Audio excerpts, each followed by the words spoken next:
তাৰমানে মোৰ যিখিনি গাঁও মোৰ 1 নম্বৰ চলুপুৰৰ পৰা তাৰমানে যিটো নদীৰ স্ৰোত আহিছে যিটো পানী আহিছে বানপানী মোৰ ভূটানৰ পৰা যিটো বান্ধটো এৰি দিছে এৰি দিয়াৰ পাছত যিখিনি পানী আহিছে অহাৰ পাছতে মানুহটো গম নাপায় অলপ বৰষুণ যেতিয়া পালে তেতিয়া মানে মই ভাবিছোঁ যিখিনি বৰষুণ মানে সদায় অলপ চলি থাকে সেনেকুৱা মই ভাবি আছোঁ কিন্তু পাছত মানে এই ৰাতিপুৱা মানে মোৰ যেতিয়া গধূলাত হৈ গ'ল তেতিয়া মানে পানী যেতিয়া বানপানী আহি গ'ল দমকা আহি গ'ল মানুহৰ বিপদত পৰি মানে ঘৰ বাৰী এৰি মানে ল'ৰা ছোৱালী লৈ আৰু কিবা মানে এই ঘৰৰ সৰঞ্জাম যিখিনি আছে সেইখিনি লৈ মানে ল'ৰা ছোৱালী সৰু সৰু বাচ্চা আৰু গৰু বাছুৰ ছাগলী লৈ মানে তেওঁলোকে অলপ আঁতৰিত গেলাক যাৰ পাছতে মোটামুটি 25-30 ঘৰ ইয়াৰ পৰা মানে নদীতে বেছিভাগ মানে নদীতে গেছে অলপ মানে ৰাতিপুৱা মানে যিখিনি কষ্টৰ মাজত মানে যিখিনি পাৰিছে সেইখিনি মানে ইয়াৰ পৰা স্থানান্তৰ কৰিছে আৰু মোটামুটি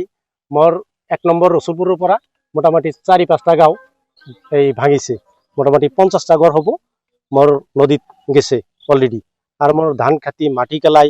আৰু ইত্যাদি বহুত গেছে কিন্তু মানুহৰ যেটো পৰিস্থিতি হৈছে এতিয়া তাৰমানে থাকিবলৈ জায়গা নাই খাওয়াবলৈ জায়গা নাই তাৰমানে একো নাই সব নদীত গৈছে